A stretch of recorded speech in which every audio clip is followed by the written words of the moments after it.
कैलाश में तुम्हारा स्वागत है रश्मि प्रभा। कैलाश में आनंद और उमंग की कोई सीमा नहीं रश्मि प्रभा। यहाँ तो प्रकृति अपने मूल स्वरूप में है।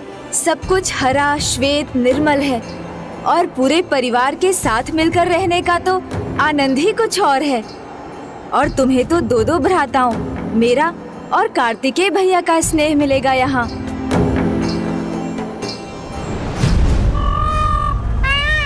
किंतु भैया कहाँ जा रहे हैं? भैया!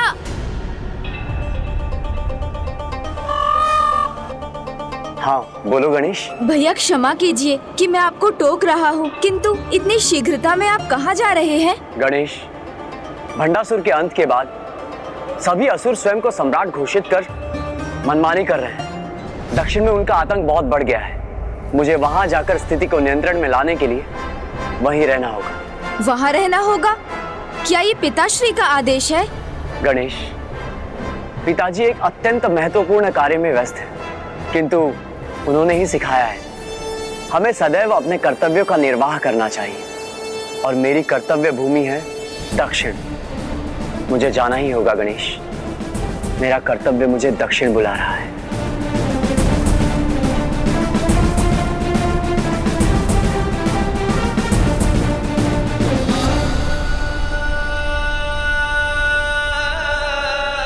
किंतु गणेश, जब भी तुम्हें अपने भैया से मिलने की इच्छा हो, निसंकोच चले आना। चलता हूं गणेश।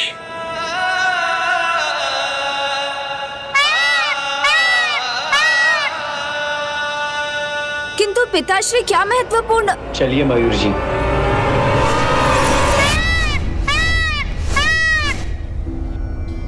गणेश जी, आपने तो कहा था 2 भ्राताओं का स्नेह मिलेगा, पर कार्तिकेय भैया तो चले गए। तो क्या हुआ? यहाँ कैलाश में हमारे साथ अन्य सदस्य भी तो है, जैसे नंदी जी, तोतला जी, श्रृंगी जी और शिवगण। सभी सदा तुम्हारे साथ क्रीड़ा करने और तुम्हें स्नेह देने के लिए तत्पर रहेंगे।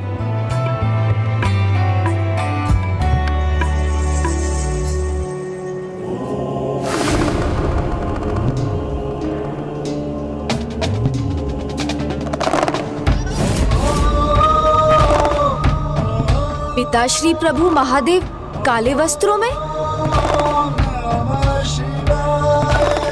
गणेश जी, आपने तो कहा था कैलाश में सब अश्वेत है, किंतु यहाँ तो कुछ भी वैसा नहीं है। वही तो मैं भी समझने का प्रयास कर रहा हूँ रश्मि प्रभा कि यहाँ क्या हो रहा है।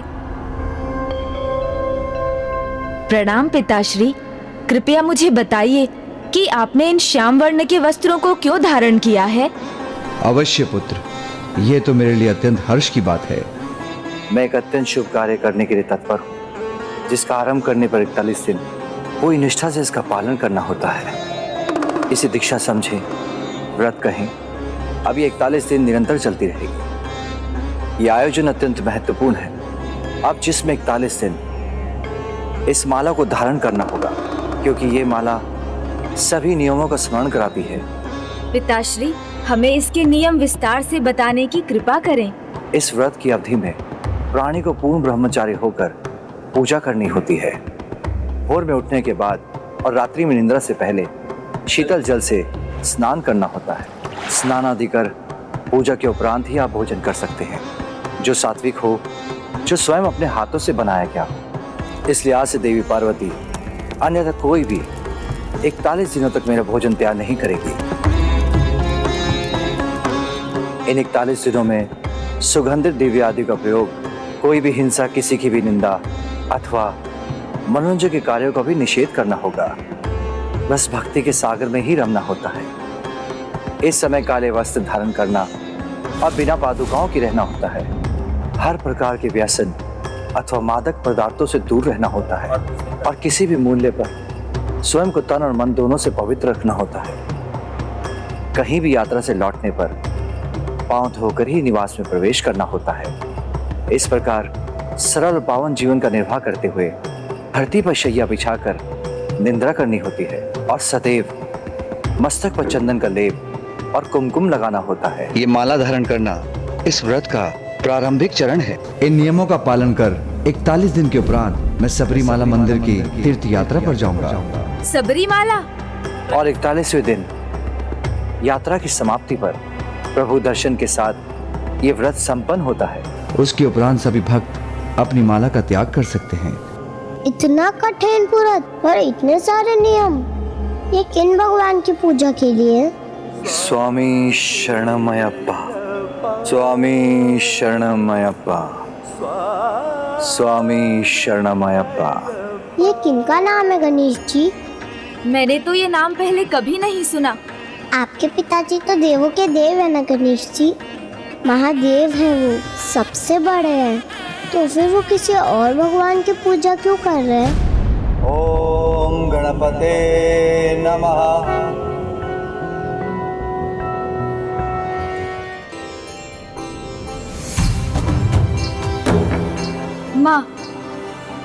माँ को अवश्य ज्ञात होगा, आओ उनसे ही पूछते हैं।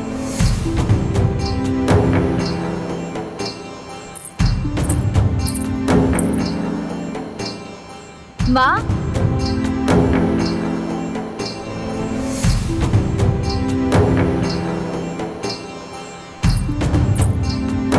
प्रणाम माँ। प्रणाम माता। माँ, पिताश्री ये कैसा व्रत कर रहे हैं जिसमें वो स्वयं अपने हाथों से अपना भोजन तैयार करेंगे? तो क्या आप हमारे लिए भी भोजन नहीं पकाएंगी? नहीं पुत्र, तुम चिंता मत करो। मेरे लाडले पुत्र को तो मेरे हाथों से ही भोजन प्राप्त होगा। और आज तो रश्मि प्रभा का कैलाश में स्वागत का दिन है, तो पकवान तो विशेष और स्वादिष्ट होने ही चाहिए ना। किंतु माँ, ये तो बताइए कि पिताश्री किनकी दीक्षा पूजा कर रहे हैं? देवों के देव महादेव किनका व्रत कर रहे हैं? अयप्पा स्वामी का। अयप्पा स्वामी का। अयप्पा स्वामी, ये नाम तो मैंने पहले भी सुना है माँ, किंतु ये कौन है? अयप्पा स्वामी प्रभु श्री हरि नारायण और स्वयं महादेव के अंश। माता, माँ, अयप्पा स्वामी प्रभु नारायण और महादेव के अंश? हाँ, उनके पुत्र। और पुत्र गणेश, इसके पीछे एक बड़ी और रोचक कथा है। तो वो कथा हमें सुनाइए ना माता। हाँ माँ। अवश्य पुत्री। अयप्पा स्वामी के जन्म की कथा का संबंध एक महाराक्षसी से है जिसका नाम महिषी था।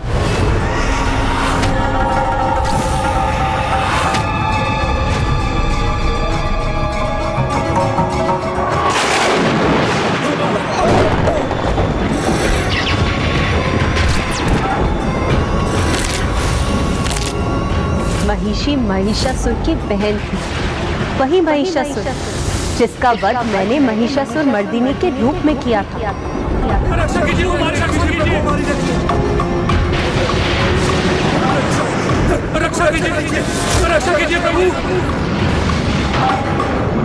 प्रतिशोध चाहिए मुझे। प्रतिशोध की ज्वाला ही धधक रही है मेरे भीतर। मेरे भ्राता का अंत एक नारी ने किया था ना, तो अब ये नारी उसका प्रतिशोध लेगी। तो उसमें विलंब क्यों? नहीं विकट, इनका अभी जाना उचित नहीं है। विकराल, इनके प्रतिशोध की भावना भी उचित है और उसके लिए इनका जाना भी। ये जाएं, अवश्य जाएं, किंतु उसके पहले कुछ तैयारी करनी होगी। हमारे समान भयंकर असुर तो जन्म से ही तैयार होते हैं। यही विचार महासुर महिषासुर के अंत का कारण बने।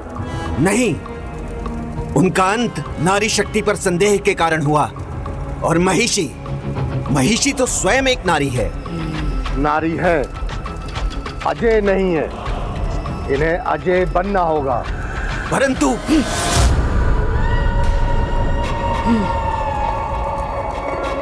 और ब्रह्मदेव के वरदान से ही संभव है, जो आपको अजर अमर बना देगा। और फिर देवताओं के इसी वरदान को उनसे प्रतिशोध लेने का साधन बनाएंगे हम, और यही होगा हमारा वास्तविक प्रतिशोध।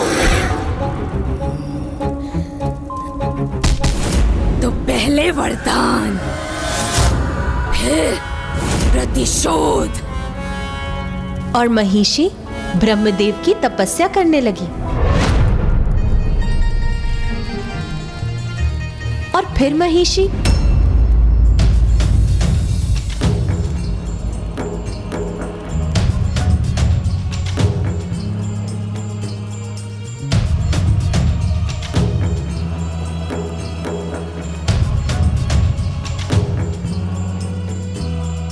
फिर महिषी ने क्या किया? हाँ बताइए ना माँ, उसके बाद क्या हुआ? महिषी के तप का प्रभाव अब बढ़ने लगा था। देवर्षि नारद को इसका आभास हो गया और फिर उनने देवराज इंद्र को सचेत कर दिया।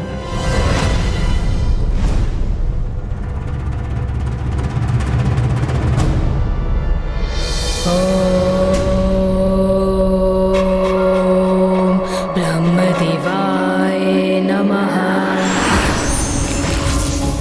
ओम ब्रह्मदेवाय नमः। अपनी वायु प्रवाह से अब इसके तप को भंग कर दूंगा मैं।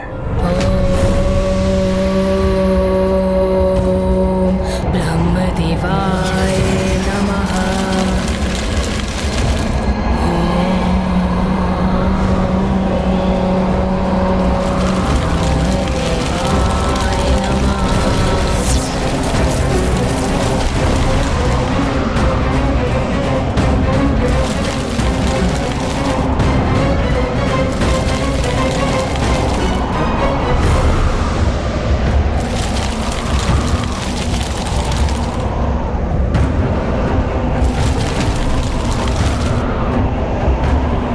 इसके तप की ऊर्जा से इसके बढ़ते हुए भार को संभालना कठिन हो रहा है।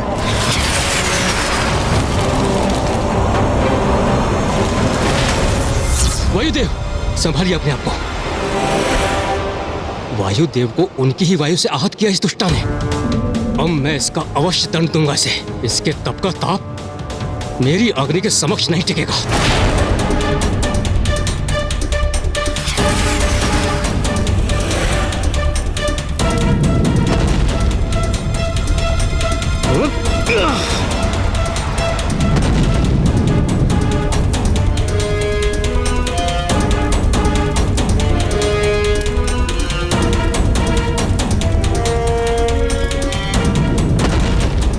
आश्चर्य है, इस पर तो मेरी अग्नि का प्रभाव ही नहीं हो रहा है।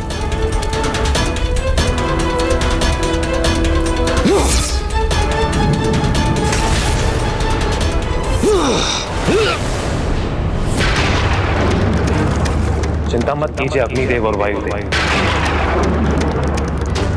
ये आप दोनों की शक्तियों से नहीं रुकी, किंतु ये जल में श्वास कैसे लेगी, और श्वास के बिना तप संपन्न करना कहां संभव है।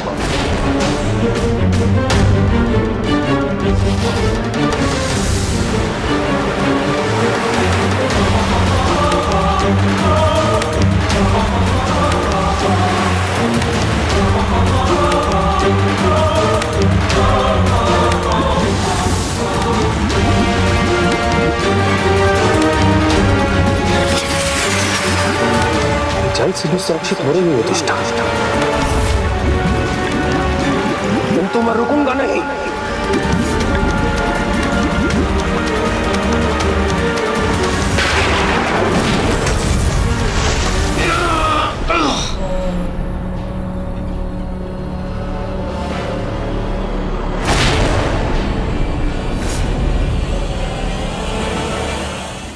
तो महिषी का तब प्रभावी हो गया था कि तीनों देवता उसे कुछ नहीं कर सके। किंतु देवराज इंद्र को यह स्वीकार नहीं था।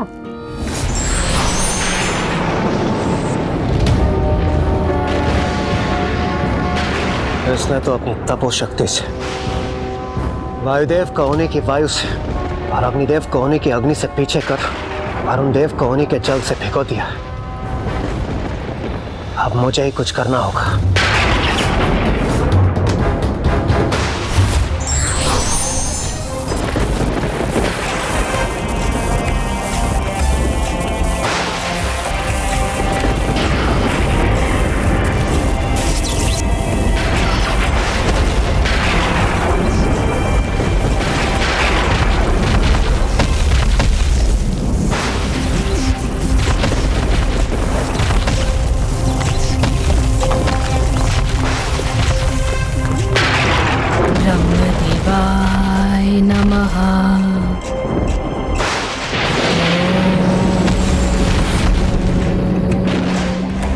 अब कोई स्वर सुनाई नहीं दे रहा। हमारा कार्य संपन्न हो।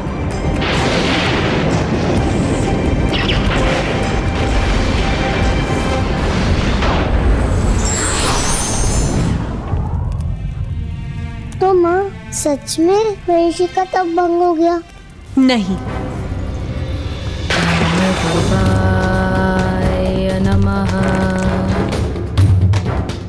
किंतु देवता उसको लेकर निश्चिंत हो गए थे और अब किसी का भी ध्यान उसके तप पर नहीं था।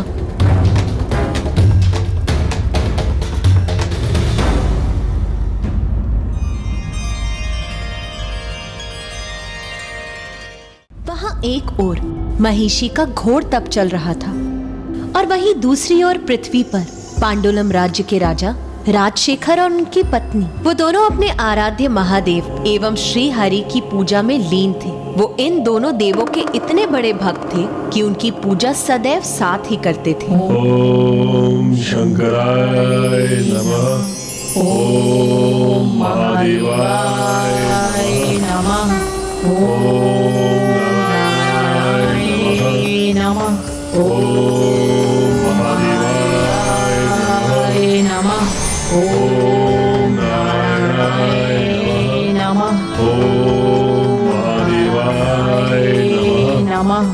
एक समय था जब पांडुलम एक धन्य धान्य से समृद्ध राज्य था, किंतु फिर प्राकृतिक आपदाओं और भ्रष्ट आचरण के कारण धीरे धीरे वो राज्य संकटग्रस्त हो गया।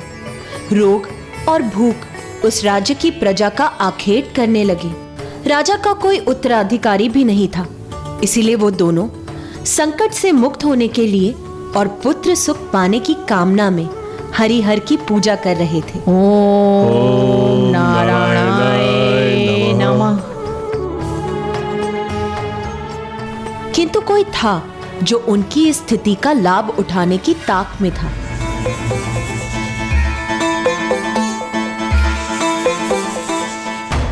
शीघ्र अतिशीघ्र बिना वंशज के इस राजा की मृत्यु होगी। इसका राज्य और सिंहासन दोनों मेरे होंगे, मेरे।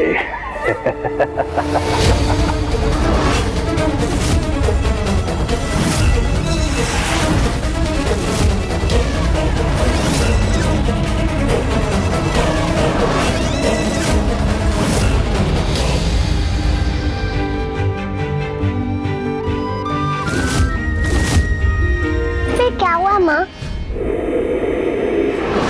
ओम शंकराय नमः।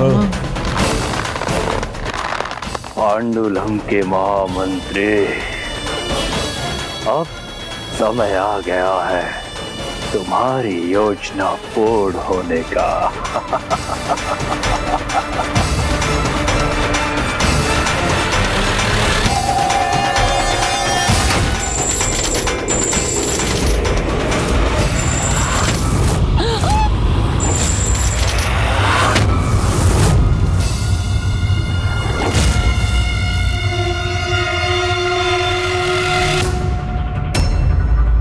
प्रतिशोध वो अग्नि है जिसे व्यक्ति अपने भीतर अपने शत्रु का नाश करने के लिए उत्पन्न करता है, किंतु स्वयं उसमें भस्म हो जाता है। For more updates, subscribe to our channel, click the show links and enjoy watching the videos.